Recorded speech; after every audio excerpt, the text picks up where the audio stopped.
Thompson Productions. How telling is it these historians blast Cooper without doing the type of research on him they accuse him of doing on World War II? That's a pretty good point. It's a good way to phrase it. It is, it is pretty wild. It does. Things are going to start happening to me now. I think Tyler is amazing. And I'm a fan of this show. I've watched several episodes. Thank you, Tyler. Thank you, Tyler. You stink, Tyler. Never promise crazy a baby. Oh, I like that. That's a cool idea. Are either of you homosexuals? I go both ways. What do you think? You mean like flaming or? No, we're not homosexual, but we are willing to learn.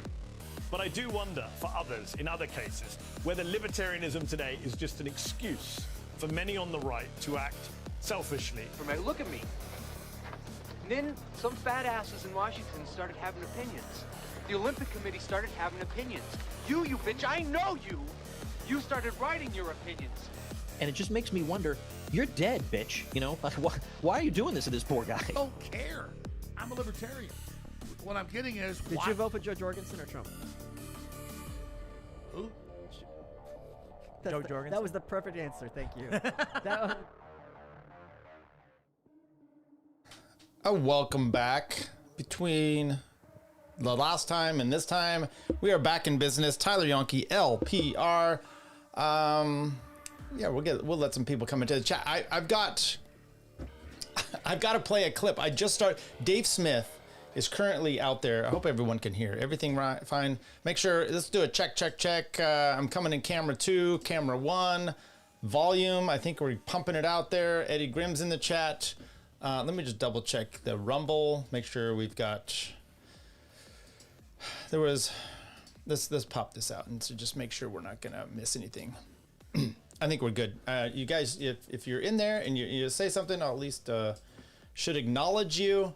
This is the show that last week we were going to do, or 2 weeks ago or so. And I literally start it and my whole internet just goes boom down at the house. And then I'd already ordered a new router.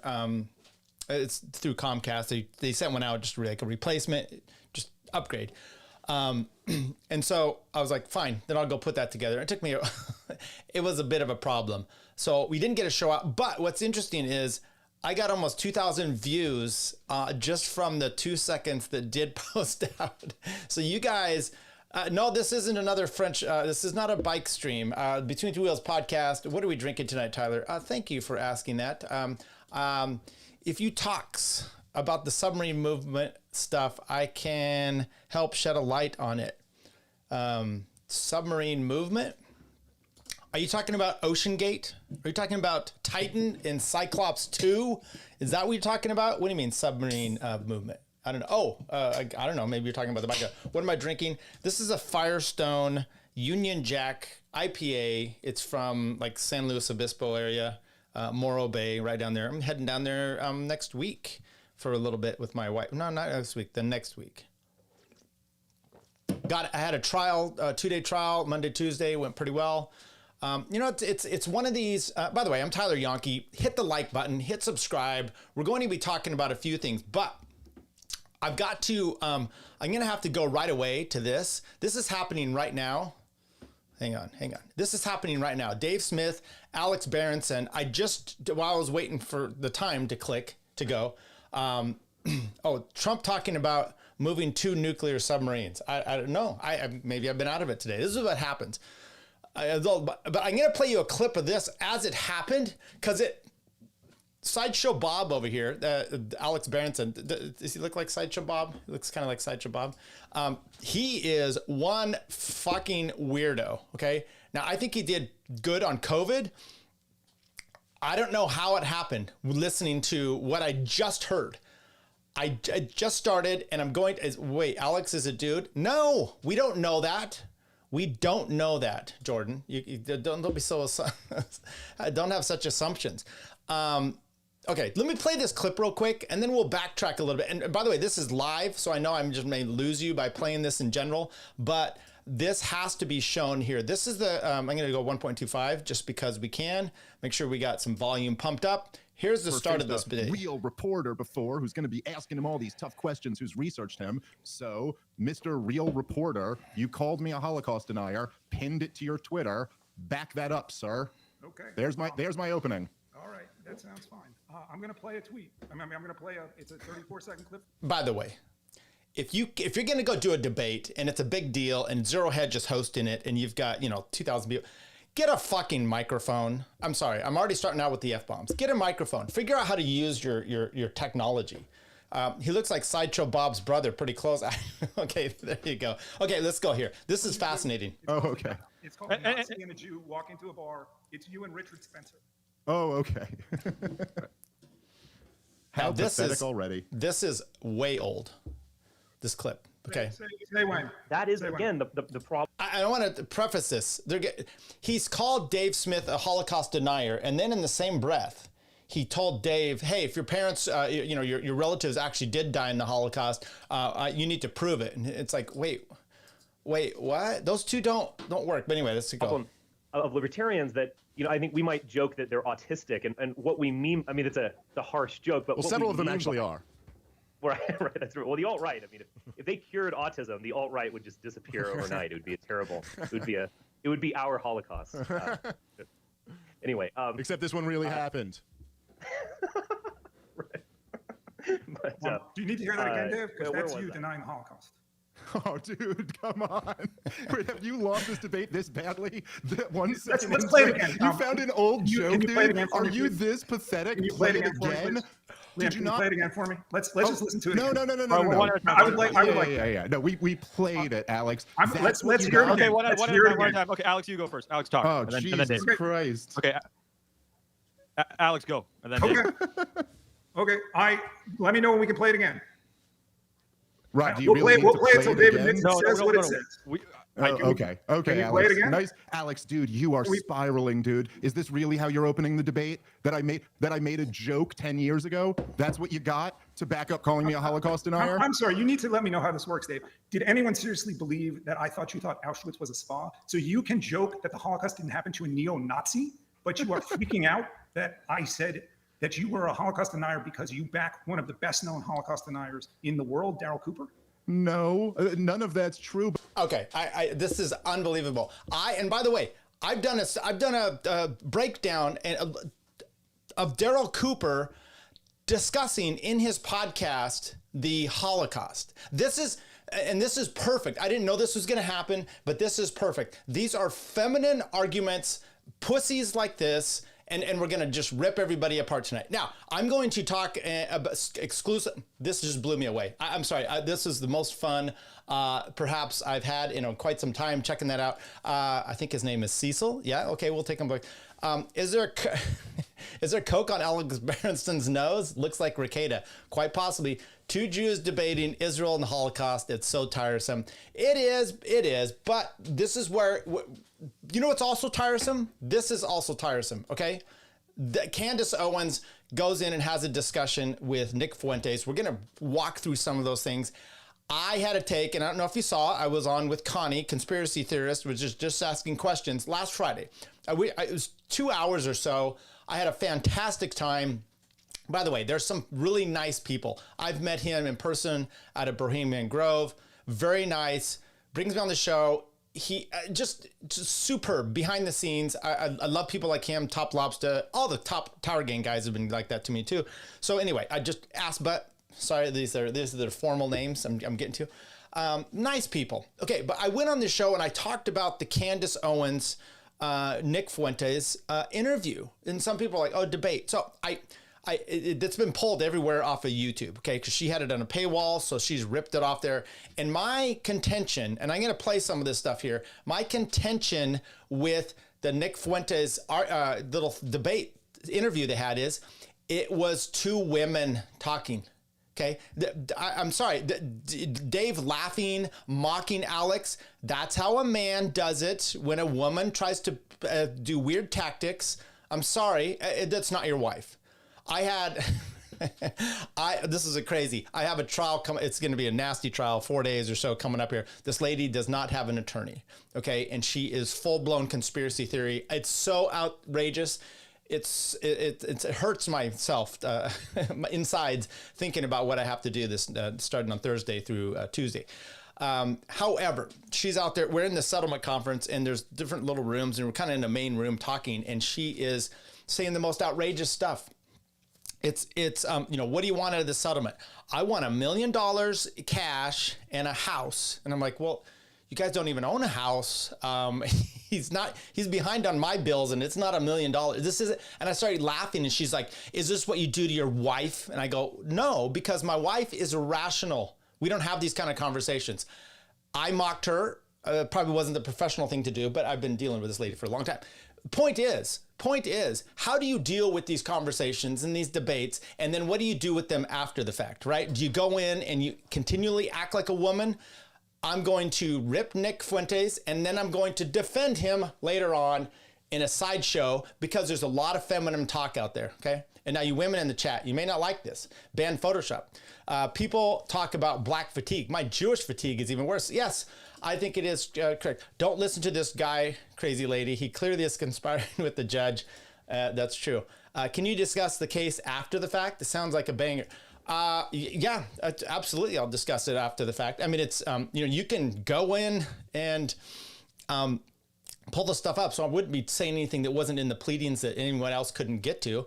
It's sad. It's a married couple, and she's got a conspiracy theory that he makes millions and millions of dollars as like a construction general contractor, and that he had owned houses and had all these schemes going. She's tried to join other parties in. We keep getting denied. She's tried to 170.1, which is disqualify the judge. The problem is the judge. You do a motion. That's always risky. Now she doesn't have an attorney right now. She's had two big time attorneys that have both left her. You can try to disqualify a judge. Now, who makes the ruling on that disqualification? The judge that you're trying to disqualify. So it's always risky. People are like, oh, I don't want this. This person's biased. They haven't given me the, and I'm like, okay, not doing the right rulings is not mean that they're biased. You have to have, it's very difficult to even prove this. And that person is going to be making the ruling, and then they're going to deny it. And then they are still going to be the judge, knowing that you tried to say that they were biased. Good luck, right? What is a better opportunity? Just to try to trudge ahead and hopefully get the better output? I think so. That does sound so. Yeah, it is, of course. Did you catch Tucker Carlson interview today with Candace, bashing Nick Fuentes? I have that clip. I have not seen it yet, but I just happened to see the clip of that part. And once again, this is, as I said to Connie, and let me start playing stuff. You expect these kind of conversations and these kind of tit for tat. I enjoy Candace Owens, okay? But there's some of the stuff, and we can even talk about her lawsuit with Macron. That's interesting. But there's people on the other side, your Robert Barnes types, who are the biggest females out there. And I don't mean that as a slight to females. I mean that as a slight to Robert Barnes. And I'm sorry, women, that I made it like that, but you know what I mean. It's really feminine. It's not a woman. It's just a man who's very effeminate, okay? And now he's a large man. So you've ever seen a very large woman that's too large? They have a little, they get facial hair and stuff because their hormones are all fucked up. That's Robert Barnes. That's literally Robert Barnes. I think he is more of a woman than Macron's wife, Brigitte. That's just all I'm saying. I don't know that I can prove that. Oh, yeah, sue me, Robert Barnes, big deal. Because he is a horrible person. That's just what I wanted to say. Okay, let's hang on. I'm going to pull this over here. And I can't wait to watch the Dave interview thing, and I really wish I was doing it live, but that's okay. We're just not going to do it. Okay, so here's the problem with Nick Fuentes' interview. I watched it on a YouTube channel. And this guy was just, reviewing it, and he has a really small channel, and he was playing it, and he got, like 50,000 views for a guy that typically gets like 40. And then, of course, it got pulled off. So I feel bad for him because she's kind of a bitch about doing that kind of stuff. But a lot of the stuff he was talking about and people that were in his chat were just like, oh, she's flaming him. We came here to listen to like substantive arguments. And I'm like, Nick Fuentes can push back. This is a woman. No offense. It's a woman bringing up past issues, right? I saw this clip. What's his name now? Drew Carey. He did a comedic thing. I think it was the Press Club. And he's like, oh, you know, people say if women were in charge, we wouldn't have any wars. And he's like, yeah, I've never heard a woman start a fight for no reason. Hey, why are you bombing us? They're like, oh, I saw the way you looked at France. That's the kind of stuff we're talking about. Oh, you know what I'm doing. And it's like, no, this is the kind of thing we have, right? Women are just a little bit different. But think a bit more of the effeminate side, okay? So I'm going to play a few clips here.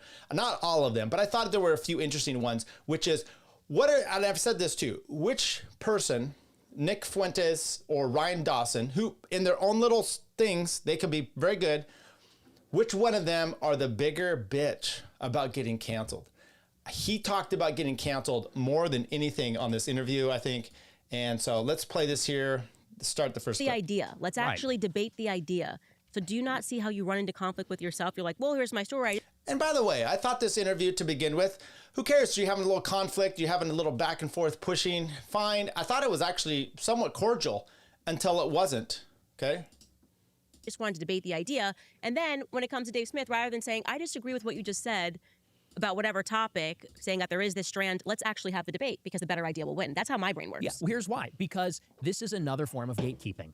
When Joe Rogan says, okay, you're cool. Dave Smith is cool. But Jake Shields, he's a Holocaust denier. That's not cool. That's dark and evil and real anti-Semitism. You hear that all the time. They say, are you like a Dave Smith guy or are you a real anti-Semite? Because you know what they say? If you're a real anti-Semite, you're out of the club. You don't get invited on the show. You know, Piers Morgan won't have me on the show. He banned me. Tim Pool banned me. Joe Rogan banned me. I just want to say this. I believe there's people out there that are just as extreme and as Nick. They maybe are a little bit more nuanced, right? It's like I could sit here and I could be a little bit more brash. And I've talked about going to court. There was a time I told a judge that he was being hyperbolic and he lit me on fire. But he was, and the situation was, and I had to basically push back for my client. My client then and I separated ways because I thought it was best that he not have me, but he needed someone to be pushing back on the ridiculousness of the judge for himself, and I knew it was going to blow me out, but whatever. Basically, it was a restraining order, husband and wife. She is, you know, she's tired of the guy. She's ready to leave the situation, and she keeps going out and partying with her friends. And he's like, we didn't have any money. Okay, our bank account was literally zero. She goes out that night, and I send her a text, and I'm like, look, we don't have any money. Please, you know, you're going to the club with the girls. You know, maybe this isn't the best thing to do tonight. So she brings this in there, and she says that he was, you know, stalking her and harassing her, and she was worried that he was going to kill her. Okay. And I'm making these arguments, you know, back to the judge, that, you know, this is ridiculous, da da da da. And the judge goes, well, I don't know. You know, first thing, he's controlling her money. Next thing you know, she's dead. And I'm like just shocked that you would leap to those kind of conclusions. Once again, feminist arguments. And I'm like, Your Honor, I said, it is very hyperbolic for you to make a statement that this would lead to that. There's no proof that this is that kind of relationship or that there was ever any. And then he's like hyperbolic and he, you know, da da da da. Was he an Indian judge? He might have been. The point is, you have to know how to have nuance in different situations, right? You don't wear a t-shirt and a clown outfit to go see the president. You know, Zelensky, he got ripped up for wearing all black like he was some sort of ninja going to the White House. You got to do things in the appropriate manner, right? I don't know that Nick has that ability, right? There's certain ways I could be as whatever I want, certain family members, certain things. I'm just going to be a little bit different. It's a little bit of social grace to understand that. I don't think he has that. And I think for many reasons, there's a reason why he would be on different shows. Maybe he doesn't get, you're complaining about not going on Piers Morgan's show though? Okay, come on. And it's like, wait a second. So, you know, clearly some people are able to go on these shows and express some form of the view, which is, again, like what you're saying, there's this Israel lobby. But if you go out and say, you know what, 6 million, I'm not buying it. You know, I think this is a political narrative. I think it's atrocity propaganda, serving a fifth column. Suddenly they say, well, that's real anti-Semitism. We want nothing to do with that. You know, you remain outside. And so, and look, it's not to me about, you know, people then say, oh, well, you're envious. Look, I love doing my show. I love doing what I do. I want the real truth to prevail. And there's this concept of a limited hangout. This is a CIA tool, and I'm sure you've heard of it, but for your audience that maybe hasn't, when they believe that disclosure is inevitable, a secret, a taboo, hidden narrative that they don't want to get out, when it's inevitable that it is going to go out, what they will do is they will leak out some of the truth. The public is so enamored with the new information, they go no further, and they actually don't get to the critical details. And I think that, you know, we're basically at that point with the Israel lobby and the Jewish topic. Clearly something is going on. So you're just distrusting, and that's fine to say that you're distrusting. No, well, I'm distrusting I just, yeah. I mean, I think it's fine to, and you are correct, by the way, that there are these operations where they do these limited hangouts, and I'm very aware of that. That is true. And sometimes I have that in my mind when I'm watching something. I'm like, this feels like a limited hangout. Like they're not really kind of getting to the nucleus of the conversation. But I just really disagree with you that like just Dave is just guilty and condemned simply because he's born Ashkenazi. I didn't say because he's Jewish. Well, on the clip, I think you just went like Dave Jew. I'm going to say, look, one, he is jealous. Okay, hands down jealous. He's even admitted that in a few clips, follow-ups with the back and forth with Dave. He says it is. Dave only gets these connections because he is Jewish. Perhaps, but don't then deny it. And here. it's like, what does it matter? I'm Joe sick of Rogan, the not tokenism. Jew. I'm sick of the tokenism. Okay, and I'll tell you another reason why I disagree with that. We can move on from Dave Smith because I like him, and I'm whoever I like. I don't really care to adapt my opinions on the basis of yours. But By the way, I think that, and I'm stopping a bunch, making comments to hopefully not get this taken down, right, from Candace. But this is off of a Rumble. Anyway, I went to University of Colorado for grad school, engineering. Okay. This was 95, 96, 94, 95, somewhere in that range. And they were a pretty damn good team. When did they win the national championship? It was a few years before that. But they were pretty good. But our big rivalry at the time was Nebraska, University of Nebraska. And they were actually much better. They were, always up there in the top at the time. They were very good. Now, we had a huge rivalry with them. I don't know that they realized that we had a rivalry with them. So that's kind of reminds me here of Nick Fuentes, which is he and Dave seem to have this big beef, but every time they talk about it, Dave's just kind of like, I'm not going to like come in, and he defends himself, and you could like Dave or not. That's why it's a jealousy, because Dave's not mistreating Nick Fuentes. He's been and Nick even has to admit it here, but then it's just like, I'm sorry, and I know Nick can make some good arguments, and you guys might not agree with me, but I think Dave is one of the premier debaters we have right now on a few topics, right? And those topics you can have, I think he's phenomenal.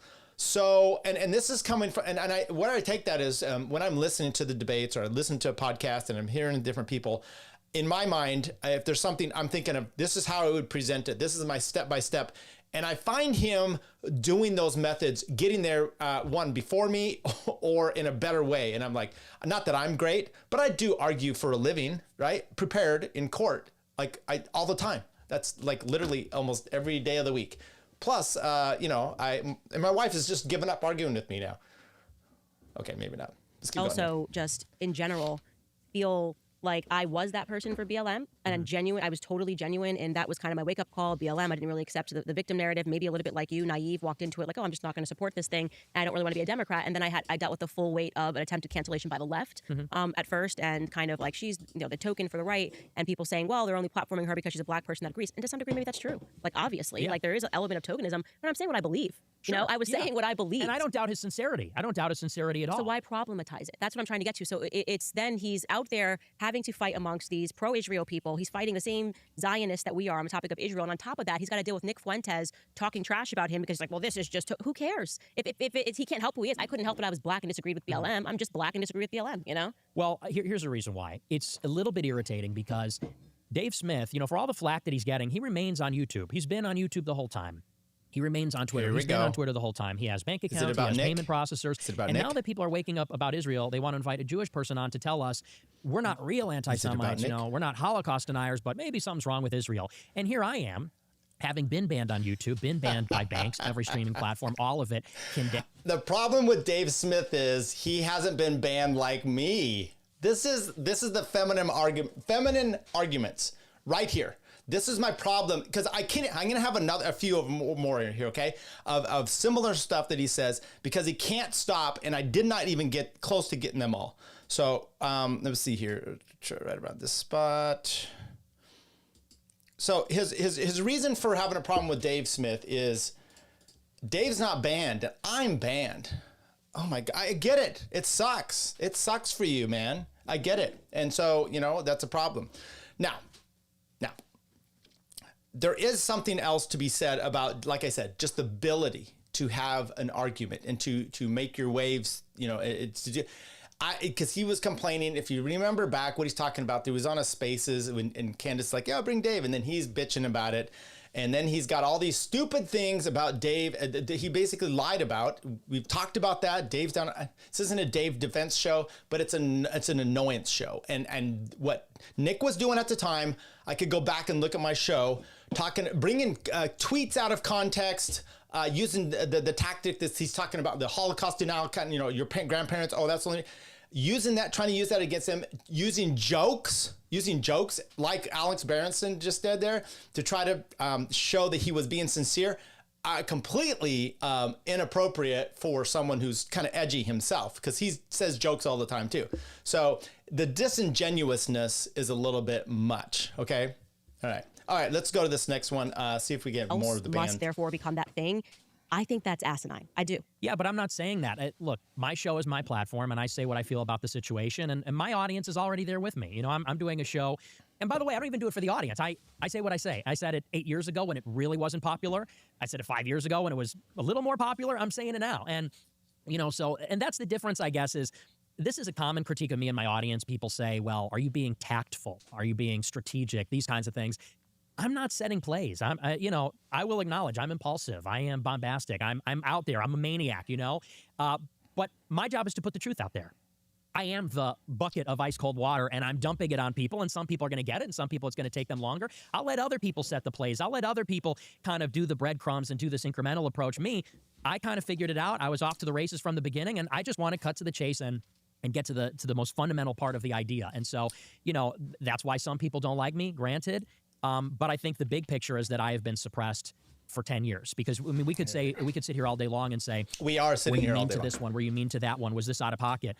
The fact of the matter is, I have been more censored than anybody for 10 years. Yeah. And that's the real reason. So, and this is But you're not still being censored. I'm just trying to. Right. It's still not being. This it cracks me up, because what would happen? What would happen if Brian Dawson heard this and goes, whoa, I've been more canceled.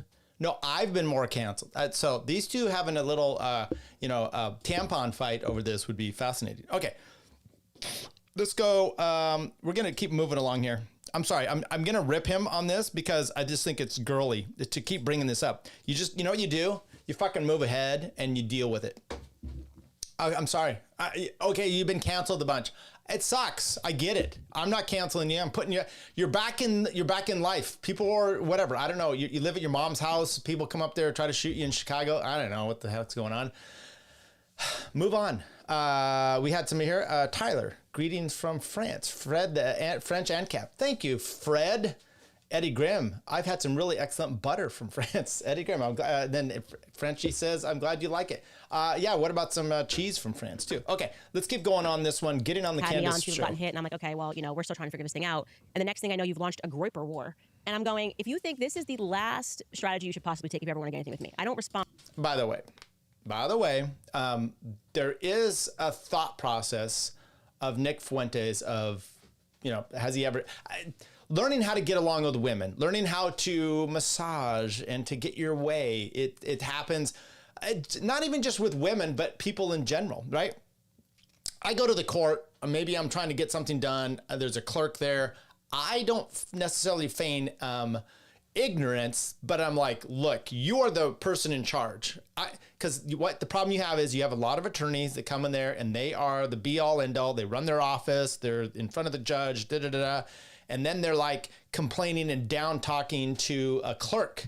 The clerk is the gatekeeper for the judge or the filing a lot of times, the bailiff. I am as nice as I can be to these people. And not only that, I put them, when I talk to them, as if they are above the judge to them, right? I'm not necessarily that, but they're definitely above me. That's what I'm thinking. And that's really what you have to do. So there's a way of communicating with someone and to like, don't, you know, as an example, I don't ever expect or care to be on with Nick. I've never really gone after Owen Benjamin. as an example. But I really got along with him at the Bohemian Grove, and I'm probably not going to trash him as same with Clint and all these other bros, right? The Tower Gang guys. It's like, well, they're my friends. And so if I have a real problem, maybe someone else can deal with it, right? I did kind of go after all of them with the, some of the drama that happened, but it sucks shutting down your show. But once again, I'm fine with all. So you can't just go out there. And I know some of you get, blocked online by Clint or Top Lobster and somebody. I get it. It's, for some people, I'm like that. You have to learn how to do this. So that's my point here with Nick. On to anonymous accounts. I'm sorry, I'm not 13. I have toddlers at home. I get the I want. And I say to them, if you would like let's go to Lainey. Welcome. You're drunk again. No, I'm not even close. Not even, sadly. If you think I am, that just might be on me. That just might be my West Coast. You need to use your manners. You need to say, can I please have, and thank you. And that's how I felt you were kind of executing this request, was in a really immature way. Just immature. Well, I think you're kind of starting in the middle of the story, because when you left the Daily Wire, everybody was on Twitter and in your live chat and in the comments saying, we want the collab with Nick Fuentes. And you said in the live chat. This is where it gets so girly, okay? This is where Nick really brings in his inner view, the view, and I would just be like, okay, so whatever, it happened, let's move on. I'm here now. But he's like, I got to do this collab with you. Collab? Who says fucking collab other than In Sync, maybe some your teenage daughter? We're gonna do it. We have the screenshots in the live chat for the story, because when you left the Daily Wire, everybody was on Twitter and in your live chat and in the comments saying, we want the collab with Nick Fuentes. And you said in the live chat, we're going to do it. We have the screenshots in the live chat for your show. You said, we're going to do the collab. I have the screenshots, so, if this goes up, we'll post it. Potentially speaking about like a live chat that was going, and you think that I responded to somebody saying? Your channel said, we're going to do the collab. Okay, maybe. Okay. And I know this is legal issues, but, you get... Let's say you're a college student wanting to sex up a girl, and you need that signed consent form. And you're like, I want to, we're going to have sex. Let's do a collab. And she's, kind of nonplussed or says something about, is that a form? If you want to be doing something, maybe reach out and have your people reach out. I mean, he's there now. This is what's fascinating about this, which is he's kind of dunked on her. And by the way, my point on all of this is, if I was a dude host and bringing Nick in here, who's crossing his legs like because he doesn't have a penis, and I'm doing this kind of interview with him, it would be embarrassing. Now, she's a female, so this is just part and parcel, I would imagine.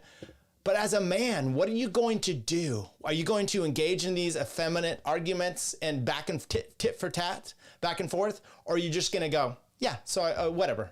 So I did it. What else do you have? Let's talk about something. I'm here now. We're going to debate whether we could have done a collab or not. We are here collabing right now. This is why the Nick stands. They're like, oh, she's wrong. And it's like, huh? Your boy got sucked into a female argument, and he was loving it because the drama is what he does. Are you talking about? Sadly, because there's a lot of other stuff we'd love to talk about. YouTube. Yes. Genuinely, I don't know what you're talking about, but we can add the screenshot. We can add it because I definitively do not remember saying we were going to do the collab. Even if I indicated I did reach out to you and say, what's the deal? Because we were talking about, like I said, we were like, we should get him on. Yeah. But then, in between me saying we should get him on and you saying I don't know about YouTube, suddenly there was like, we're launching a war on her. Yeah, well, and then I was like, no, let's talk about that beginning of the story, because people were pushing for the collab, and there's a screenshot where you say, yeah, we'll do the collab. Oh my God. I didn't catch this before. He can't stop saying the word collab. You know who says that? It's those 4 gay guys that are coming to your house to like spritz up your house. What is it?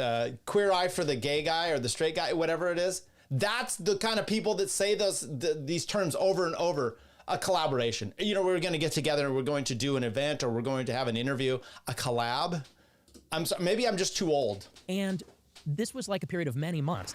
Okay, fact checking Nick Fuentes again here. So he sent us 2 screenshots where he says that I said, we'll do the collab. And I do not believe these screenshots say that. See? So these are the ones that he's... But she's saying collab. Either she's just quoting him or, oh, she's a woman. Never mind. Sent us. Here's number one.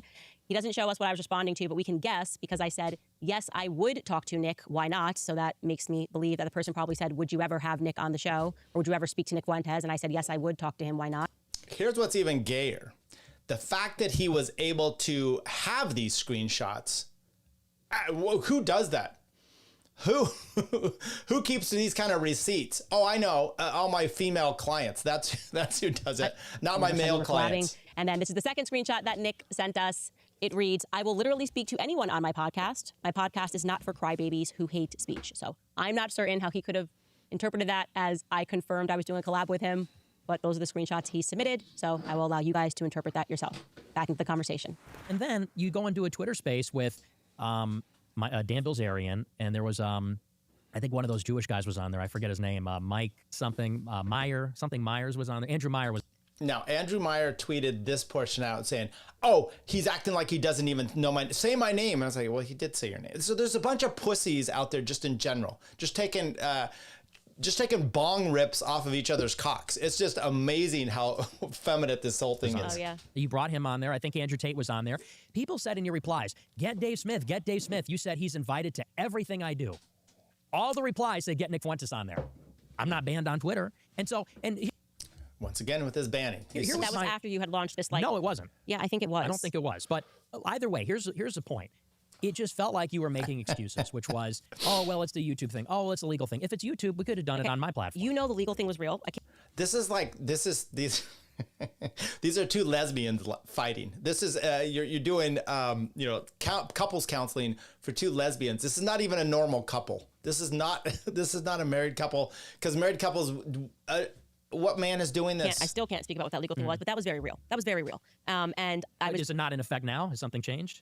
Not for a discussion for another time, but the point being is that wasn't a joke. You know that wasn't a joke. You were on the phone with my lawyers. I know there was a legal the accusations that were being thrown at me were just inaccurate in regarding that legal thing. And so when I reached out to you to ask you to just clarify that this wasn't real, whatever it was, I was asking you to just do a decent thing. Like that was not on a... Okay, we're done with that one. We're going to move up here. We're going to ramp up the girl fight just a bit more.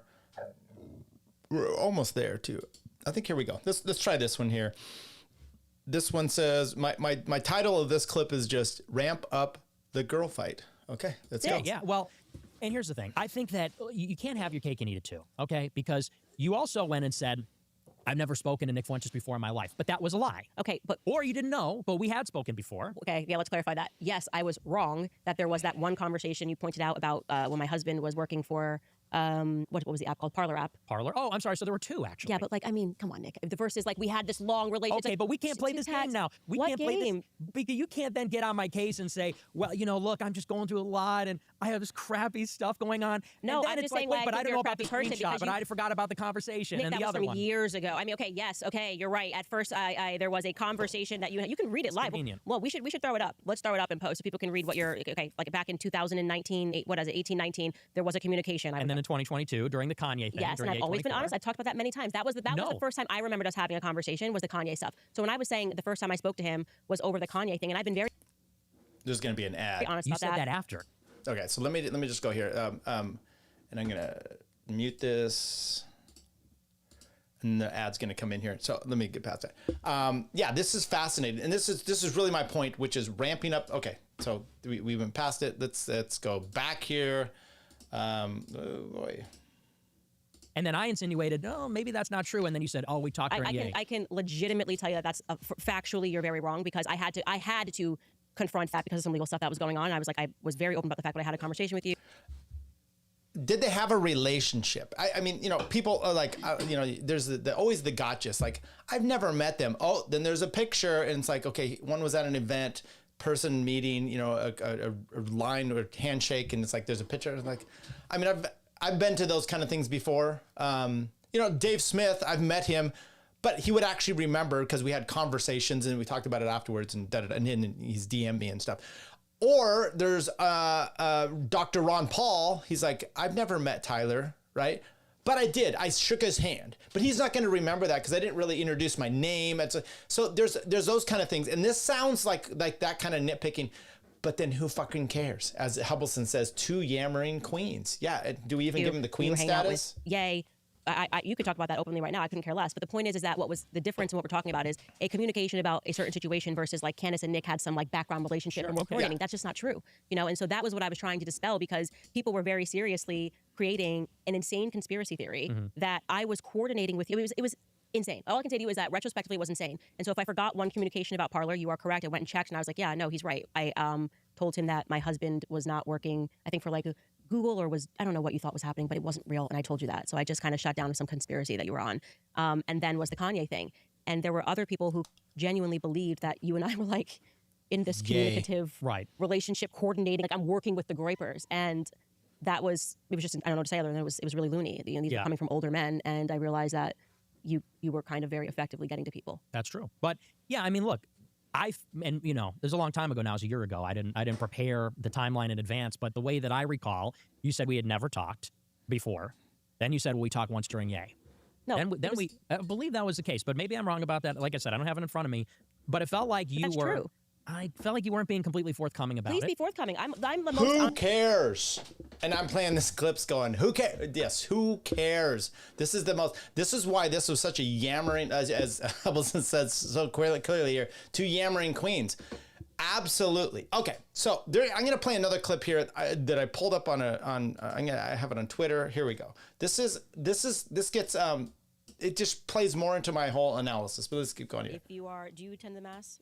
I do. Like, do you go every Sunday? I do, yeah. Okay, so you're like a committed Catholic. Then obviously, like, you know, the perspectives on family. I mean, I personally, and this would be me lecturing, but I just feel like you really have no idea who you are until you start a family. And whether that means just marriage, some people who are struggling to have children, okay, fine. But there's such a growth that happens because of that I think it informs your beliefs in so many ways. And I think that was a huge turning point for me. Like, I wonder if I had been pressed with everything that happened last year, if I didn't have like the unshaken faith and my family, what would I have done? And sometimes when I see the things that you say, I do think, okay, he doesn't take into account family. Like, it's just Nick. Nick is in his own world, which can be, I think, a quite selfish perspective, which is fine. That's what you're saying. You like being selfish is another way to say what you just said. I like being selfish and I don't want to give of myself to somebody else. But I also think there's something selfless involved, which is to say, I could go and start a family and drag them into a world of mine, which is pretty chaotic. You know, I mean, is this really the kind of a lifestyle? If I'm banned on everything and I can't make a living, I'm banned from banking, I'm banned from credit card processing, I'm getting doxxed, people are showing up to my house trying to kill me, things like that. And what's more, who hasn't? Let's also get, you know, I also don't appreciate the lecture. You don't know me, you know, so I know you're married, I know you're older than me, but you don't know me, you don't know my life, you don't know my situation. I don't think you're in a position to give me advice, especially as a woman, honestly. I don't think women, you know, this is something in the right wing, we say we're anti-feminist, and then women go around telling men what to do. Whoops. Hang on. We're not their husbands. And, you know, I don't really buy into that ideologically, but that's besides the point. You know, my life has been tumultuous from the very beginning. Okay. So he says some truths there, which is, hey, you're a woman. Okay, he got that right. Now, he could have used this kind of argument before and just stopped it all. What banned Photoshop is saying here, I am saying from the beginning, and if you go back last week and you see my show with Connie, conspiracy theorist, that extremist, that's exactly what I said the whole time, which the banned Photoshop says at any point, Nick could have just said, how about we talk about a real issue, Candace, but only a straight guy would do so. Exactly. This is funny. Okay. Play the clip from Screwed with Norm Chappelle. Do I have to? Who cares? Maybe put some water in your wine, Nick. Yeah. Yeah. So, and by the way, he could have just said there, like, yeah, I have a different experience. Now, his answer, while he pushes back and says, look, you're a woman, we did it. She has entirely more substantive life experience with having 4 kids and married than he does. I'm sorry to say. I get it. Everyone can have their opinions and all that, but stop telling me how to live my life, you degenerate. Okay, you and the Tate, all these guys, you know, out there. You have some fucking kids. Put some, have a little skin in the game, literally and figuratively, right? Have some kids out there that you're responsible for. Someone more important than yourself. That's what we do as parents. Do you have a religion? Yeah, he has that. Okay. So anyway, there's some of this. Now, here is a clip that just came out just now, or right before we came on here, with Candace. She's on Tucker, and this is her comment about it. And I thought we should play that. Although I have a bunch of clips of Nick after the fact and what he said. Maybe I'm doing this out of order. Let's take a look here. What I think is how a man would actually respond to this. Okay, this is Dave Smith with this crazy woman here who's going to come in, and she's much like the Alex Berenson. That hang on. So here we go. The point of that strategy is that there'll be so much civilian casualties that the world will look at Israel and say, what an abhorrent pariah state that has lost all legitimacy. Okay, so let me finish. So every time the world does that, every time the world reacts in that way, it reinforces Hamas's behavior because it tells them this works. So in this moment that you're saying this, you are encouraging Hamas to keep we shouldn't doing talk about... By the way, I don't really care what she's saying. We could talk about that. That's not what I'm talking about. I'm talking about how do you deal with a crazy woman on an interview, okay? We shouldn't talk about the 50, 60, 70,000 civilians, or however many. We don't actually know how many have been killed. We know we believe 70,000 have been killed, of which perhaps 25 to 30,000 are Hamas. We don't know because no one can ever give me actual figures. You should talk about it, and you should frame it within the context of look how much destruction there is when terrorists embed themselves in civilian populations. Right, Dave, let me get Dave to respond.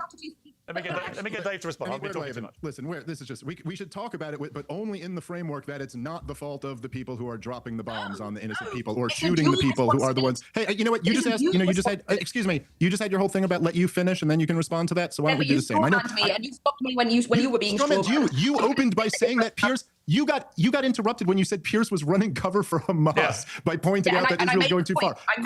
Quiet. Let me. No, you didn't. Your point. Listen. All right, don't talk over each other. Elika, let Dave respond, and then you respond to him. I listened to the garbage you had to say. Let him respond, then you reply. Let me get in now. Okay. All right, but stop talking. Lady, let me just save you all the time in this debate. You wanted to debate me because I'm so wrong about everything and I'm so influential, and you wanted to smack it down. It ain't going to be you, lady. You're not the one who's going to stop me. This is just ridiculous. It's lady. Okay, I'll call you whatever. Oh, okay, good one. Oh yeah, you really smacked down my bad ideas. Anyway, Pierce, again, all they have. To realize it. You're too stupid to realize how bad your ideas are. There you go. That's the argument you got. Anyway, can I talk now? Sure. Okay. So Pierce, as always, it's just the same thing on repeat here, right? So the defense is to go, but look, the motivation of Israel is pure. Okay, we're done. By the way, there you go. That's the kind of... Now, Nick needed to do a few things. One, either you go in there and you're just kind of like, whatever, and just let it roll off. I can't tell you how many different situations I've had. I've gone in there with opposing counsel. I had this one lady, a female attorney, fine looking, by the way. But she was very antagonistic from the start, as if it was her mom she was defending, her son or whatever. And she's just coming at me, and if I just go, hey, you kind of push back and you're just like, hey, we can have a discussion. Our clients aren't even here. We're trying to why are you acting this way? And then she mellowed out, and then we've been able to work things. So you just man up, you put them in their place in a sense, but then you're just like, hey, we don't need to worry about that. Let's just, hey, calm down. Let's go without mansplaining, right? Now that one I totally mansplained, and I was fine with it because she was hysterical, but she knew it.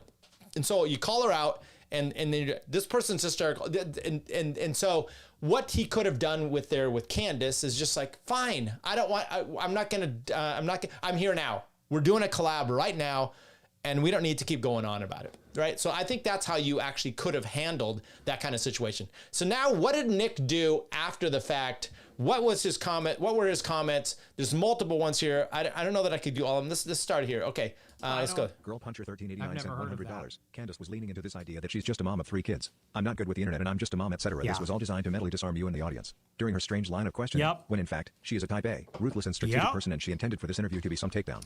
100% correct. Thank you for the big super chat. I love that. I'm just a mom. Then, bitch, get in the kitchen then. Did he say that in the interview? He had a chance, but he didn't say it there because he's not that. She probably would have fucked him up. Let's be honest. This is what gets me a problem, which is you go into this, you're Mr. Debater, you have all these opportunities to sling arrows, and you're just and you weren't able to do that. But afterwards, you're gonna come out big and strong against her, right? She's just, bitch, get in the kitchen. It's like, please, yeah, what? You wouldn't even need her collard greens. Mom, me no know how internet work. Then shut the fuck up. You know, she's going, I don't know about anything. I don't. She's a female. I don't know what you expected. She's not one of those brilliant black ladies that put people on the moon with all their math, right?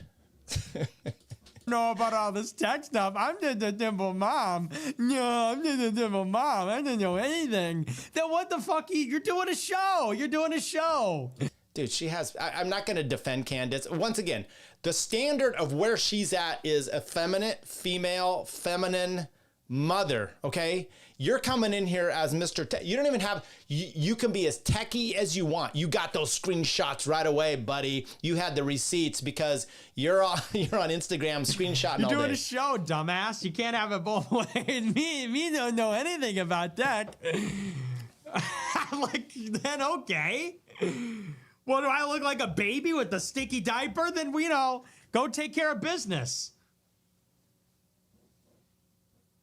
So yeah, I totally agree. Well, she slipped. She slipped and fell. She thought she was gonna set me up. But okay, well, whatever. I didn't care if she slipped and fell and set you up because it was pathetic on both of you. Brigitte sent $10. The Candace interview was a setup and that trailer was disgusting. It's still good to have more eyes on you, but that trailer pissed me the fuck off and she put it behind a paywall. Maybe if you started acting more like Weinstein, she would be nicer to you. Exactly my point. We're gonna exonerate Harvey Weinstein. We're gonna clean up his image. Nick Fuentes, you suck. Okay, that was not even the interview. That is so disingenuous. I watched it. I could tell there was trying to be some whatever, but she's a woman and she was talking about catty shit. You, Nick, could have controlled it, but you didn't. Okay, and now you're so tough and big and bold and tough. I can't. I brought you here to tell you that to your face. You suck, and you made me mad. Harvey, everyone, please give a warm welcome, a Candace show welcome, Harvey Weinstein. Ba-da-ba. Harvey, everyone says you're a rapist, but I think, you know, you're really innocent. You didn't rape anybody. You just, you know, were a pervert. It's like, what the fuck? So I got mad because you wouldn't have me on your show, and, you know, I'm the devil. You got on her show. This is the part that just, I don't know. I'm not worried. I'm acting upset. I'm not really upset, but it's annoying, right? Which is, you got your chance. I'm so canceled. I can't do it. Okay, well, you're here. Now you've got your collab, as you so homophobically want to call it. So do something about it. And then you go on there and you let her run roughshod over you because you're not a man. Now, would I? I don't know. I don't know. It's easier for me to say this in my upper story. I'm not in the basement, but yeah, he is in his basement acting tough. The most evil person in the world, Harvey Weinstein. Save this man. Save Harvey. What? Whatever. I'm not mad, but I'm not mad about it. No, but you're very girly about it. So let's see if we have any others. This is another Wear show. my heart on my sleeve. I'm a friendly person. I came there in my suit and tie, ready to go. I flew out at a moment's notice because and I think I was also complimentary during it too, because I'm thinking we're going to do this interview where we're going to get on the same page. If there was so many moments where there was a meeting of the minds, and I could see that. But once again, she went down this route of calling out bad shit. And you know what you did? You had to dig in. You know, there's something about sometimes you go to someone's house or you just see where this is going. You're like, you know, the calculation can go in your head going, okay, now, if he doesn't ever want to do something with her again, then fine, burn the bridge, be this way. But if you're going to complain about not getting on her show, and then when you get on her show, you shit the bed and you complain about everything, you're not going to be able to come back. So what are you going to do about it, right? And you know, this is a guy that's never had a relationship, so he doesn't know how to actually talk to a woman, but he's very effeminate himself. He should have just acted like he was talking in the mirror to himself, and maybe things would have worked out. There's beef, we're going to squash it. But she had this totally hostile demeanor. Yeah, and what did you do to deflect off of that? Very uncharitable the entire time. You know, telling me I'm getting triggered, telling me I suck. Not being congenial in any way. If you see the interview, I'm laughing, I'm being funny, I'm being friendly. Legs are crossed, you're very homophobic. She was giving me these dagger eyes trying to intimidate me. That doesn't fucking work on me, babe. Sorry. Yeah, you were really you were really tough when you were there. Sorry. I don't know what that is. That's like a woman thing. You should have seen her during. I watched. You were. Who was? We go back to this. Who's sitting more? Look, they look. We got to go back here. Which one of them is more effeminate? I don't know. It's hard to tell. They're both almost mirroring themselves with their legs. So yeah, let's see if we can find the one. The interview. She's giving me this look. She's giving me this death stare. Like I'm gonna shit my pants because a black woman's confronting me. Maybe that works on, I don't know, other people. Maybe that works on rabbis. Maybe that works on Ian Carroll or Dave Smith or whoever. Sweetie, that doesn't work on me. I'm gonna be myself. I'm gonna go along, sing my song. You can give me any kind of look you want. I'm a man. That doesn't work on me. So it did though, right? And I think you were yourself. You were an effeminate man who got drug into drama that you willingly pushed back, and then you added more to it. You had to have more context to these tweets, to these DMs. You were the biggest fucking pussy there, and she is a woman. I don't know what to tell you. And I know the Nick stands, they're all like, Nick, she did this, and it's like, then where is this guy? Where's this guy right there? This one over here. There. Where's this guy that's all big, bold, and tough? Why wasn't that guy there? Who was that guy? It wasn't just how it came across. Being the person that was in the interview, totally hostile, totally combative demeanor. How are you dealing with time, that shit?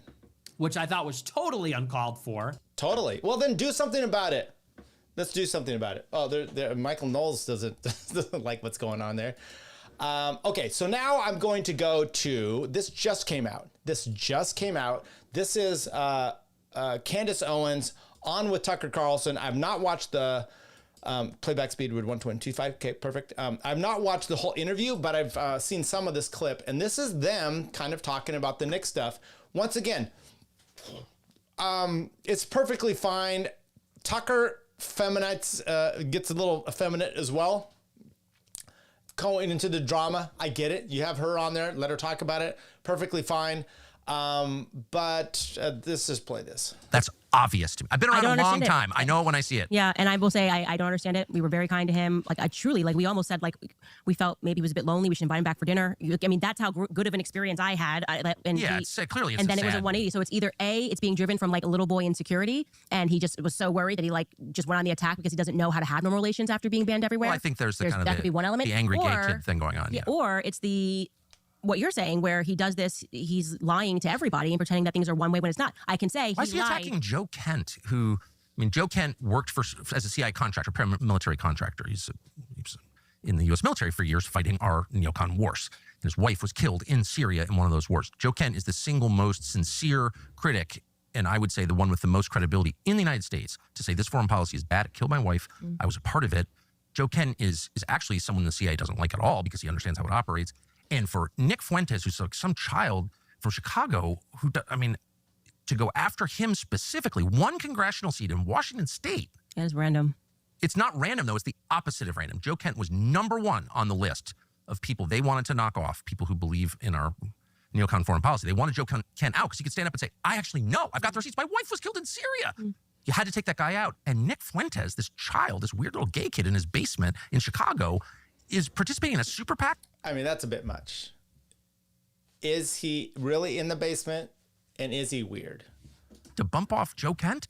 Like, I've been around this my whole life. I know what that is. It's just an organized effort. Yeah. And he also did the thing that David Duke always did, including to me, which is be like, oh, yeah, it's my friend. Now, Tucker, and this was brought up in the interview with Candace, which is Tucker has, I'm trying to remember if Nick tried to like not say who it was, but basically that Tucker's called him a Fed. Basically, there's some weirdness, and I know Nick just kind of brushes it under the rug, but which is he was inciting a lot of people to go into the Capitol that day. How was he not? That would have been a complete, feather in the cap of the police and the feds to put him in jail. Why was he not? Right? And Tucker's like, yeah, why is he not? He's a Fed type of thing. Okay, is he? I don't know. It makes sense to me only because I don't think the feds usually get the smartest, the brightest bulbs in the bag. So, you know, we've seen this, and could be, but I don't know. And everyone's like, oh, Tucker Carlson's been endorsed by David Duke. I've been making like the anti-racist argument my whole life. Like, I'm not for David Duke. Do I think David Duke is right when he's against affirmative action? You bet I do, but I'm not for David Duke. But David Duke would try to discredit people by hugging them. And that's exactly what Fuentes did. He goes out there, meet all these people, show up, hi, I'm Nick Fuentes, can I get my picture with you? That's a campaign to destroy credible voices on the right. And Fuentes is part of it. And I know. Okay, I played this clip mostly to see that Candace is like, why is he fucking around? And he seems like a lonely kid, and Tucker's calling him a gay weirdo. Perfectly fine. I don't have a problem with Nick shaking hands with right-wingers to get them discredited. Actually, no problem with that at all. I think if that's the strategy, let's have more of it. I'm inviting endless trouble by saying this because, you know, this is a kid with a lot of spare time, but it's just a fact, and I've seen it a lot. Yeah. And I, you can believe me or not, but I know what I'm talking about. I can confirm he's dishonest. I mean, so it's like you use that as your, like, I could not determine what his motives were. And I said, you know what? I don't have time for this. I gave you a fair chance, gave you a fair shake, and you are a fundamentally dishonest human being. You know, there was no reason to do it. If he had not done that show and screamed and yelled, his followers would have been like, oh, that was an interesting conversation between two people who agreed some, disagreed some, and like that was it. Yeah. It was interesting that he got there. He doesn't want to be, and I can tell you that he doesn't want to be anywhere but where he is. He doesn't want to have normal relations, and it does. I think that is actually an astute analysis right there. Granted, like I said, she came at it from very dramatic, you know, doing all this stuff. That's what you're going to get. And you know what? I would have enjoyed that, just been like, yeah, and use that, right? You don't have to have this antagonistic thing, but he's got to, but he couldn't go full Nick. As we saw, he's real big and brave, but he couldn't do that in the studio with her. Because she's an angry black woman, maybe, I don't know. For some reason he couldn't do that. But I think what she just said there, let's just back it up just a tad bit, because I think I don't remember. It was interesting that he got there. He doesn't want to be, and I can tell you that he doesn't want to be anywhere but where he is. He doesn't want. That's what it is. He doesn't want to be anywhere. He brings up that I've been banned, I've been all this. He is the Jews complaining about the Holocaust. He revels in this. Kind of like a victim mentality where he gets to use this and bring it up all the time. I've been banned so much. I mean, dude, give it up. Okay. Just stop at this point. But if without that, what does he have? Want to have normal relations. And it did sort of feel. Then he's just got to talk about normal shit. When I said that to him, that he's like responding to orders somewhere because why are you attacking me? Well, why are you attacking Dave Smith? What is the issue with Dave Smith? And he couldn't answer the question. Exactly. He couldn't answer the question. He was just like, well. The fakest thing I've ever seen. And he's like, why do you hate Dave Smith over Joe Rogan? That's okay. There we go. Let's see here. We got haha from Hubbleson, a yes from KCC, and Hubbleson. That other, the other dude, the old dude. What was his name? He was telling people to go into the Capitol too, and they never did anything to Ray Epps. Just remembered. Yes. Thank you, because I remembered as I was reading you saying Ray Epps. I too remembered it was Ray Epps. There was, I'm going to move on from this, but I just thought I'd bring this up real quick. There was this other interview that Tucker Carlson did with Bilge or something like that. It's this German magazine. And there was this clip here about Daryl Cooper. This Daryl Cooper stuff, I played my one at the beginning. Let me play it again for you right now. How telling is it these historians blast Cooper without doing the type of research on him they accuse him of doing on World War II. That's a pretty good point. It's a good way to phrase it. It is, yeah, it is pretty wild. It doesn't really make any sense. And it does kind of reveal their own, the lack of, the lack of the quality that they're demanding in him, because they actually don't know what they're talking about. Okay, that was me basically that was my comment that Dave read on air. And it just takes us back here. I'm just going to go here with Tucker, this comment here about Daryl Cooper. Argue whether that's a greater crime or lesser crime or whatever, but that is not denying the Holocaust and is not pro-Nazi. And a small if he says this, let me finish. A small number of propagandists on the internet decided to paint him as a Nazi. Now, why did they do that? Because there are all kinds of lessons that we drew from World War II that are false. And why does that matter? It matters because the Western order, the post-war order, is based on those assumptions. And one of the key assumptions, and it's destroyed your country, and I hope you reverse it, is that it is a threat to the world when a homogenous European white Christian country exists.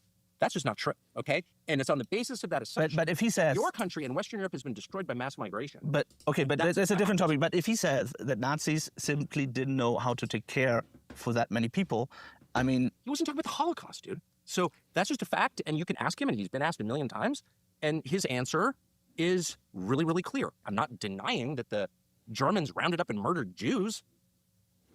Yeah, so we've been down this route before. It's baffling if you've listened to The Fear and Loathing in the New Jerusalem by Daryl Cooper. There's no Holocaust denial. He outlines it extensively, but he does outline other aspects of World War II. It's mind-blowing, and yes, the Jewish fatigue is getting much. Okay, Eddie Graham says, that was always weird to me. I don't know why the feds wouldn't go after Fuentes for that, because he's on video saying it. Absolutely. And it is odd because he would be a prime. I mean, they went after the, what's the, Tario, it was Gavin Newsom's buddies there. Jesus, I can't remember the name. Anyway, they went after that group. And everyone else, grandmas and whatnot, Nick Fuentes, they wouldn't go after him. Why? Blows me away. Okay, here's Daryl Cooper's response to that. Let's just, this is when he was actually on the quote that they're talking about. Do I actually need to play this? We'll start it here and just kind of give you hang on. Anything out.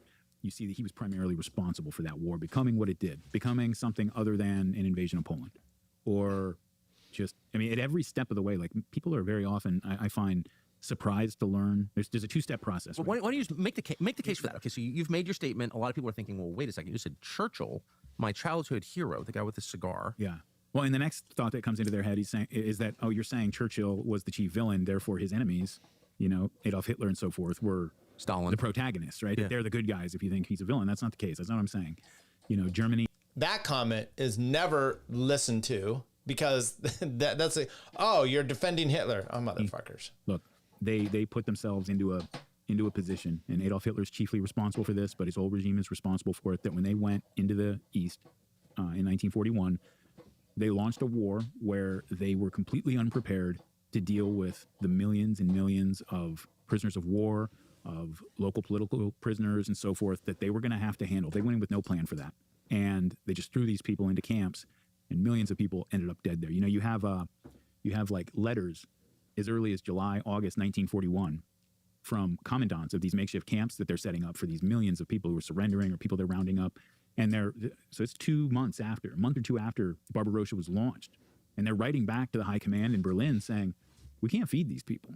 We don't have the food to feed these people. And one of them actually says, rather than wait for them all to slowly starve this winter, wouldn't it be more humane to just finish them off quickly now? There you go. That sounds like someone who's denying the Holocaust. Wasn't Tario a Fed informant? Yeah, I think that's right. But somehow he got put in there. So what the interesting part about which made me just think of this, because Tucker Carlson just had this Aguilar guy. He's a former Green Beret who was out doing security. He's retired from the military, out doing security for this group in Gaza. And he's talking about they're starving people. The food that they're supposed to be bringing into, it's not doing what it is. Matter of fact, it's making it worse. And he blew the whole whistle. He was on with Tucker. Then he was on with Talking Points. And he was real explicit about all this stuff. It makes you realize, and now, what are you going to say here? Are you going to say Israel attacked Gaza and they're killing all these people and they never took into account that they couldn't feed them all and house them all, and then they died? Or did they do that intentionally? I don't know. Either way, it's a crime. Okay, it's bad either way. They didn't take it into account, or they didn't care enough to take it into account. He's saying that there's letters going back and forth, so perhaps that's the same thing. My point is, it really reminds you of this World War II scenario going on here about how the Jews were treated, but now you got the Palestinians treated the same. By the way, Daryl Cooper goes extensively into the Holocaust, different things that happened, what his belief is, including I think it was up in Russia where they just are close to that area where they were just mowing down. They put like 30,000 people in a pit, and they just took days to just like kill them all, mow them down with guns. And then you had Michael Shermer coming on after Daryl Cooper was on here saying he hadn't even talked about that. And I played those clips back to back where he's exactly talking about that same scenario because you guys are pieces of shit. As I said with Dave Smith, no one is doing, all these historians aren't doing their due diligence to see if they're actually going to do anything. And there you go. You got Sideshow Bob once again. Yeah, I'm pretty sure he was. Terrio. Must be talking about Terrio. Let's go into the final thing, and then we could possibly be done. Let's see here. Nope, I'm gonna have to fix this. Okay, so I'm going to. I gotta get different. There we go. There we go. Okay, so here we go. Here's Candace Owens pleading. At some point, I'm gonna go through it, but basically, she's been sued by Macron. Candace Owens in Delaware. Delaware does have an anti-slap statute. Anti-slap, so you can imagine people go after people. They file for defamation, and they're just to quell their free speech. Okay, so an anti-slap is basically a strategic lawsuit against public participation. I think that's what it is.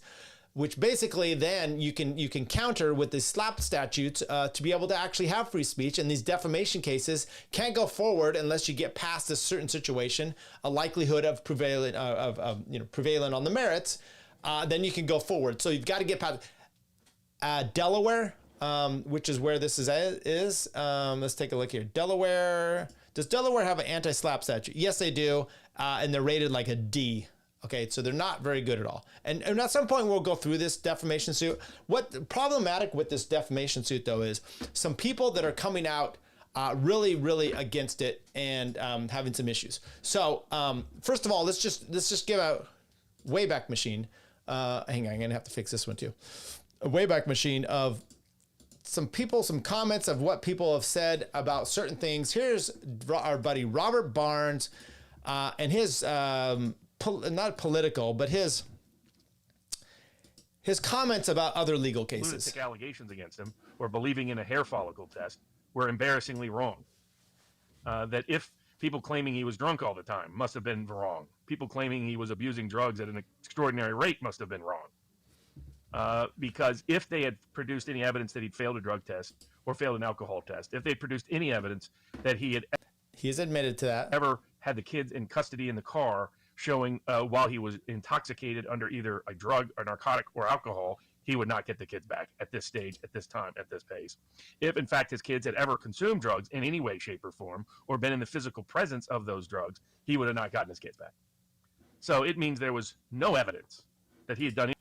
Absolutely wrong. As a family law attorney and has done these kind of things, bullshit, Robert Barnes, and you don't know that. You don't know that, and that's just equivocally, declarative statements that you just. He would have not gotten his kids back.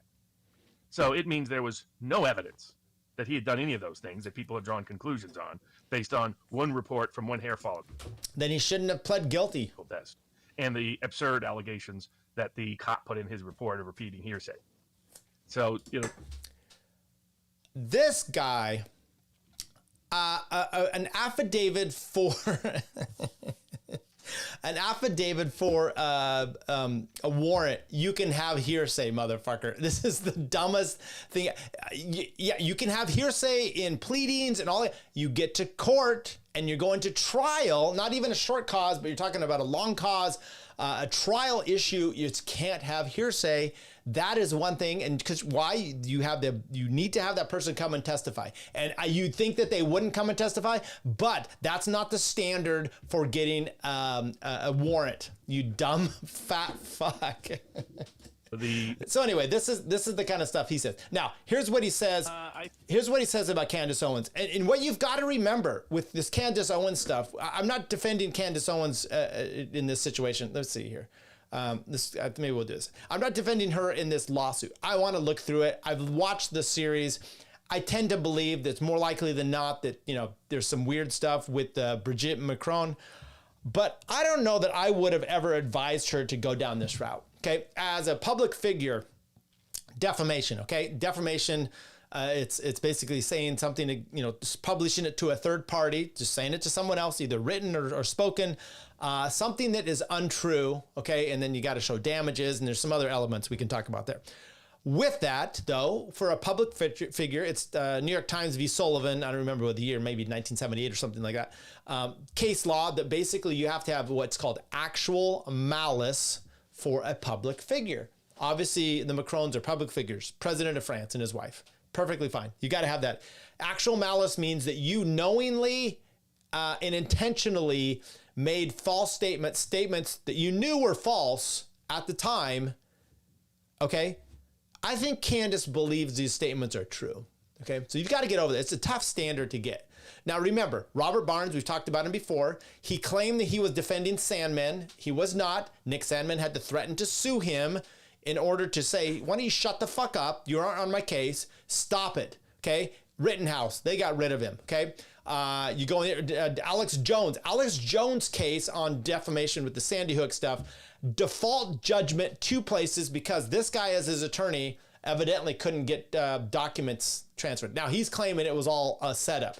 Okay, I don't know that I believe that, just because the stuff I hear him say. We just heard him say. He said this about there was a shadow. Nick Rekieta didn't have coke on his nose. He's a blowhard. So this is what he says about Candace Owens, and I believe why Candace Owens is a right winger, much like him. Why would he push back and be so forceful against Candace Owens? And it goes back to Nick Fuentes, and we'll get there. And this is where I defend Nick Fuentes, but not yet. The actual liability is for Candace Owens. I think she has very little chance of prevailing in the suit based on the venue, based on... I mean, look, when we were saying that about Nick Fuentes, look, the facts are just here. He did coke. We saw the coke stream. It doesn't look good for him. Barnes comes out and says all kinds of awful stuff, and then you guys are just a shill for the government. Okay, so is he a shill for France now? He's a big France. He loves that he probably did. He probably was in his house. I'm assuming this is just looking at him here. He's probably jerking off onto his belly. Watching the Olympics where they're having the opening ceremonies where it's just the ungodly stuff happening. Now, I believe his stance as a Zionist is so strong that is the reason he is going after Candace. So he wants to mock her here because he'll block you online if you say anything about Israel. It's uncanny. It's weird, but it's not. On the allegations in the complaint, unless she's able to prove that the allegations in the complaint are not true, or she has an undisclosed evidentiary source that is persuasive to a judge and a jury. She basically accused Bridget Macron of being the father of Emmanuel Macron. So it's not just, people think it's just the trans thing. It's not. They're suing because she alleges about a dozen crimes, incest, rape, murder, attempted. In their own complaint, in Macron's complaint, it talks about him, Emmanuel Macron, being 14 years old, and she was being 35 or 39, which I still think they're lying about that, having a relationship. You don't think that's a problem? This alleged crime. This is the problem. This is the Robert Barnes where he can't get past this. He's already made his decision. And so, but look, she may lose this, but he has no ability to have any kind of this. So I'm going to back it up just a bit because he throws that in. They're suing because she alleges about a dozen crimes, incest, rape, murder, attempted murder, extortion, bribery, blackmail, identity theft, impersonation. I've done a lot of defamation and libel cases, successfully represented Robert Kennedy, successfully represented the Covington kids. Covington kids. That's what. So he says that in a way because he can't. Once again, they're all private. They didn't have their names out there, and I don't know what their actual resolution was there. Minimal. No one knows about any of the Covington kids. They know about Nick Sandman, who said, "Get the fuck out of here, or we're suing you, Robert Barnes." There you go. And what I've been warning people is the lawsuit is being brought by the law firm that represented Dominion, big libel law firm. It's clear they're planning on going after a bunch of other people. Theo Vaughn, it includes Tim Dillon, it includes Clayton Morris of Redacted. They even name dropped Joe Rogan. Maybe she's got, high-end French intelligence that has the super secret intel that this is the scandal of the century. Unless she has that, unfortunately, I think she's dead to rights. But I hope and pray that there's something I totally have miscalculated. So it's 0% under my assumptions. If Candace wins this case, it'll be the biggest miracle I've ever seen in the history of law. The actual he's so stupid. Literally, he's a shill, I think. So there you go. Let's go a few more clips here of Robert Barnes. This is with the complete loser, Viva Fry. Here you go. What I think is basically drama for the sake of internet drama. Queen Candace is a lying, libelous grifter who no one should ever listen to again. She's a Jew-hating grifter. That's all she is. She's out to grift and line her pocket. That is the problem. Let's get some. Make sure we get some of these. Baldo Washer Barnes. As a French, I find it hilarious that Macron is attacking Candace Owens. Barnes is as a French. I mean, actually, I'm interested in your point of view. I have a friend who lived over there. He's a liberal, so he probably wouldn't do it. It seems a little odd. And by the way, when you do defamation, you have to come up with damages. What are the Macron's damages? What are they're not going to have anything on that. What are they? The money? What are their damages? That's what Barnes doesn't talk about with this. Hubbleson, can you bet on trials? I just auto pick the opposite of what Barnes thinks. LOL. Yes, he is the Jim Cramer of legal. Okay, and you probably can bet on that. I'm pretty sure you are. It's the Polybet or whatever. I think they had things with Karen Reed. That and Candace trashing. Yes. Okay. Trump. Barnes is skilled in only one thing, bloviating. Oh, come on. I think he's also skilled in, he lives in Vegas. There's only one reason you live in Vegas, people. And I'll get to the proof of that later. He'll talk himself about you only live in certain places for deviant activities. What do we know Vegas is famous for? Well, prostitution. So obviously that's why Robert Barnes lives there. He's also probably good at eating sandwiches. Rumble Slave, a publicly traded company. Okay. Did you see Tucker and Candace interview yet? Connie, Horseshoes. I played a clip from it. I'll go watch it later. I have not watched the whole thing yet. The alleged crime that they admitted to. Yeah. Yes. Grifter on grifter violence. Okay. So this go back here because I was cutting out of this a little bit. This is his real issue. Queen Candace is a lying, libelous grifter who no one should ever listen to again. She's a Jew-hating grifter. That's all she is. She's out to grift and line her pockets. She married into the British, her father-in-law is a lord. I mean, give me a break. Populist my ass. Candace Owens wanted to become a Hollywood star. That didn't work. So then she decided to become a lefty influencer who was going to rat out conservatives. That didn't work. So then she thought, oh, I'm black. I can be conservative. I better get a bunch of people to cheer for me. And all of a sudden, overnight, she had a conversion. It is interesting that he doesn't like how she's a Jew hater. But then the fact, it's just no different than Nick about saying she's only there because she's black. These people are crazy. You can't, you're either like, and by the way, then embrace it. Just say, yeah, I'm a fucking racist. Perfectly fine. She's black and she should never have gotten anything because black people are inferior type of thing. That's really what you mean, Robert Barnes. You can change, and I'm not defending Candace stand here. I've said all along her arguments with Nick were very effeminate, but she's a fucking woman.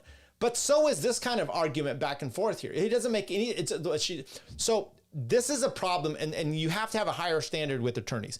It's called just declarative statements, conclusory statements, where you just basically say he's guilty, okay, or he stole something, or she hates Jews. Can you back up where you get those facts? How about you use the word but? It's Robert Barnes. I'm a simple attorney. I didn't go to Harvard. I had an engineering degree, probably something you wouldn't understand. It's called math. But and by the way, that means you would be able to adjust to caloric intake. You may be able to say, look, these are the calories I burn on a daily basis. I use math and I go, I could only eat to this many calories. Then I won't keep being an obese motherfucker, okay? But let's move on from that part. You would have to say, it's just a simple thing. She's a Jew hater because, and then you answer that with some evidence, because she said X, Y, and Z about this rabbi, right? But then that would be a problem because you'd realize that wasn't really the fact. This is the cheap analysis you get from this long-haired weirdo on the one side and this hat-wearing fag on the right. Let's keep going. Paul traveling to Damascus, and she became a conservative. Candace Owens puts the con in conservative. Oh, he did a Sesame Street thing. Con artist. Fag. This is blatant libels because she's a Jew-hating, obsessed individual. Isn't that libelous? I mean, this guy. I hate Robert Barnes with the hot fire sun. I don't know what I'm saying. Or because she knows it's the biggest grip. Does anybody really think Macron's wife is a man? Yes, I actually do. Have you now? In Robert Barnes' defense, he would probably fuck a man and or a woman, possibly anything in between. So I mean, that's just my I'm just looking. It's my opinion. I don't know for a fact that he would, but I'm looking here, seeing a love relationship between these two. It appears to me that that's the kind of thing. So I understand he wouldn't necessarily know. He's probably been tricked before. He lives in Vegas, so he's probably been tricked before in that aspect. That's so garbage. We don't know. That's her putting it out there because she knows she'll get 1 million plus. Putting what out there? Clicks. She's a clickbait hoe. That's what she is. And so and when I say Queen Candace, that is how her own friends called her back in 2018 when I was at CPAC. That's the size of her ego. And she has a long history of libeling people that she doesn't like or that she gets into disagreements with, including a wide range of ordinary, everyday people. So she should be thanking her lucky stars that Bobby Kennedy has better things to do than to sue her, because he would sue her and he would succeed, because she is so nuts. This is someone who thinks Stalin was a Jew.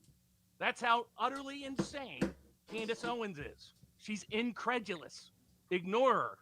Okay, let's I don't know that she said that about Stalin, but I don't know. Let's see here. Was Joseph Stalin Jewish?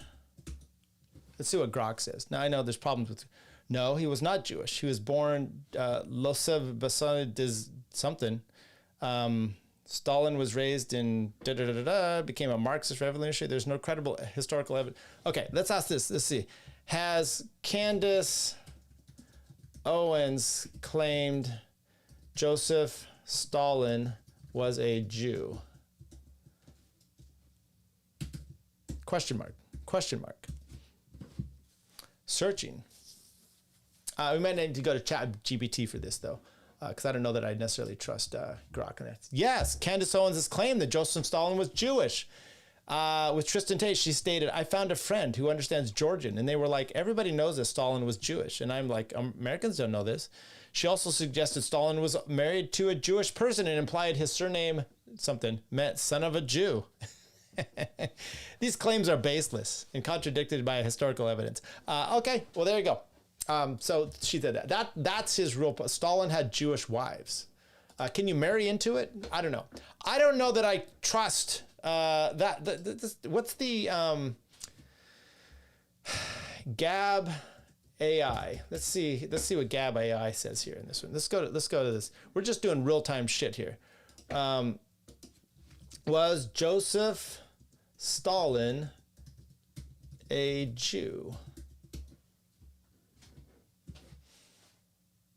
Joseph Stalin was ethnically Georgian and was raised in, there's no credible evidence he would, even Gab AI says it can't be substantiated.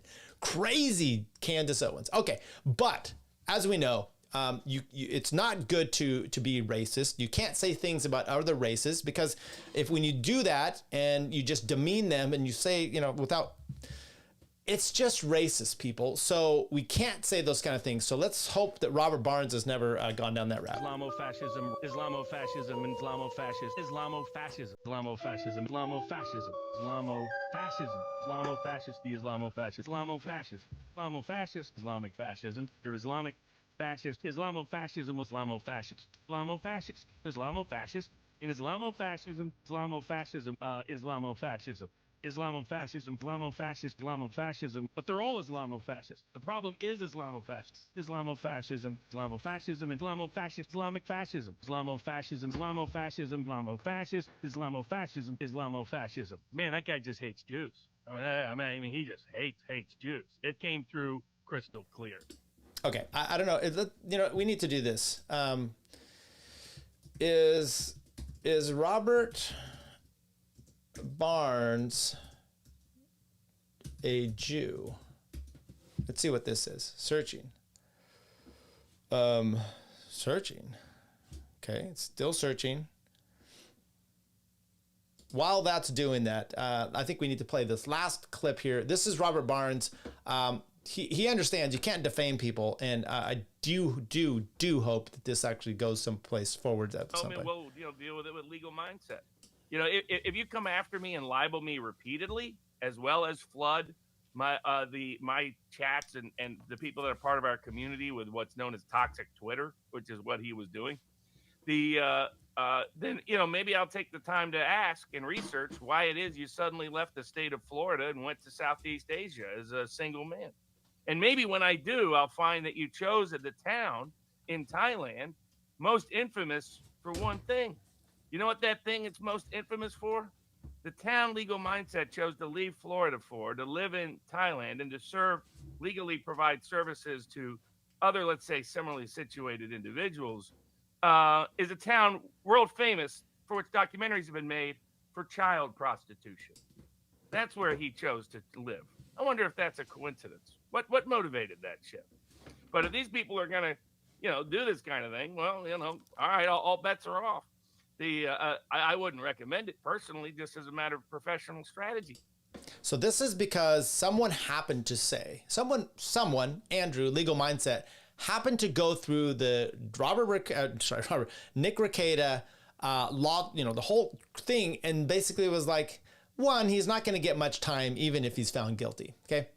But it looks like, according to everything here, that he was probably guilty. This is the kind of reaction you get, okay? This is the Robert Barnes kind of reaction. I don't know if he and Nick are blowing each other, but these two losers, this is the kind of shit you get here. Now, let's go back here. Is there's no definitive public information confirming Robert Barnes' religious or ethnic background, including whether he's Jewish. Multiple individuals named Robert Barnes exist, such as the attorney, okay? Attorney is described as growing up in East Ridge, Tennessee, with a focus on populist views, legal, no mention made of religion. Okay, we don't know about that. What illegal activity is Las Vegas most famous for? Let's see what they say here, because that's the only reason why you move someplace. Misconception that prostitution is legal and widespread, but in reality, it's illegal in this city. Okay, so prostitution, money laundering, organized crime, cheating, gambling. Those are the reasons Robert Barnes, I'm using his own ability. You only move to a place because of degenerate behavior. So he moved to Vegas for only one reason. A few. Cheating at gambling, money laundering, organized crime, and prostitution. And it's probably trannies. We wouldn't know. Karl Marx was the son of a rabbi. Blobert Barnes, grandfather. Viva Las Vegas. Karl Marx's grandfather was a rabbi. Good evening, Tyler. Thank you, Curtis, for showing up there in Rumble. You don't need a Robert, 100% Jewish. Well, evidently, I couldn't figure it out. Yeah, he's 100% fat, though. Let's to be honest about that. And some people are like, "Hey, that's not nice to talk about." Yeah, I'm not the most. I'm getting more fit. I even went running this morning. I'm doing perfectly fine. Okay, a few too many alcoholic beverages at times, but I'm doing fine for 54. This is not bad. Would you rather be this or this? Let's get here. Or this. Either one of those two. I don't know. I'm not the best looking, but I think I'm doing pretty good if you compare it to those two complete losers. Okay, I think we're basically done. Is there anything else I wanted to get through? Yes, I wanted to get through one last bit. One last bit here. Hang on. I'm gonna have to go back and forth here.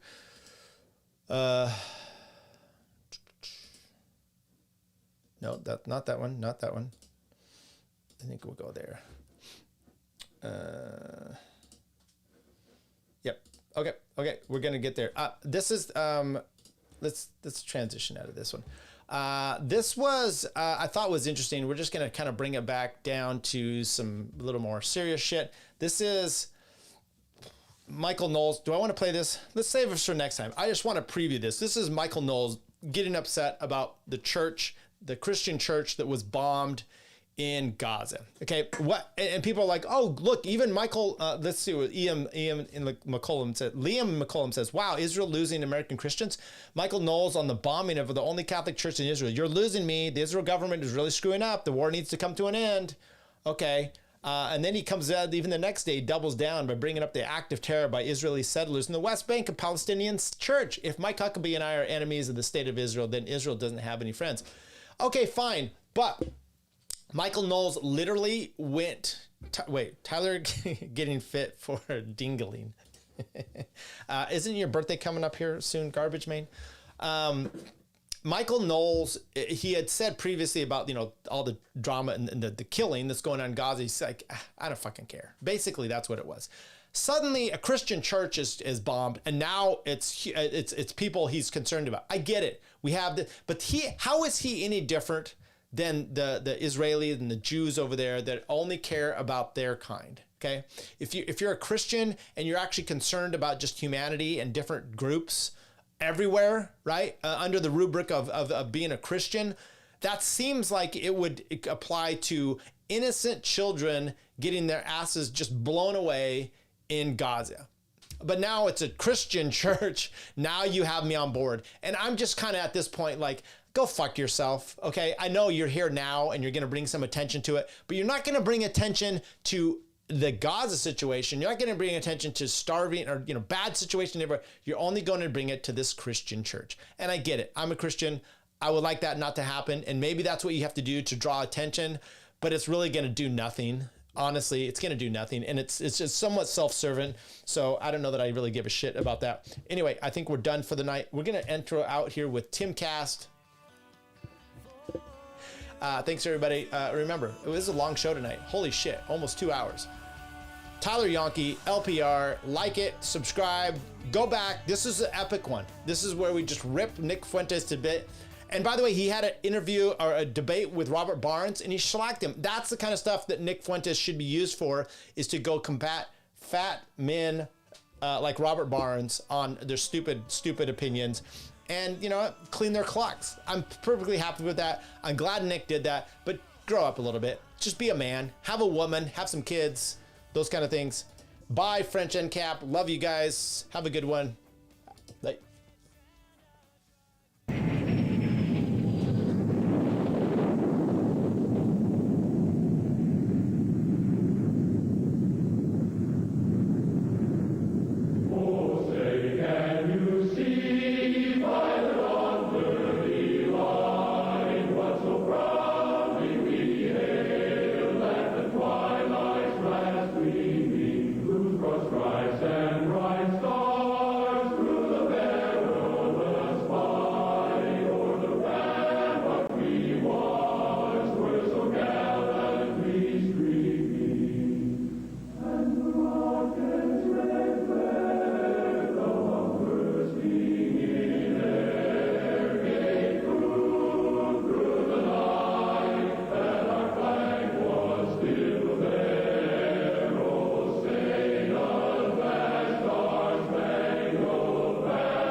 Never mind.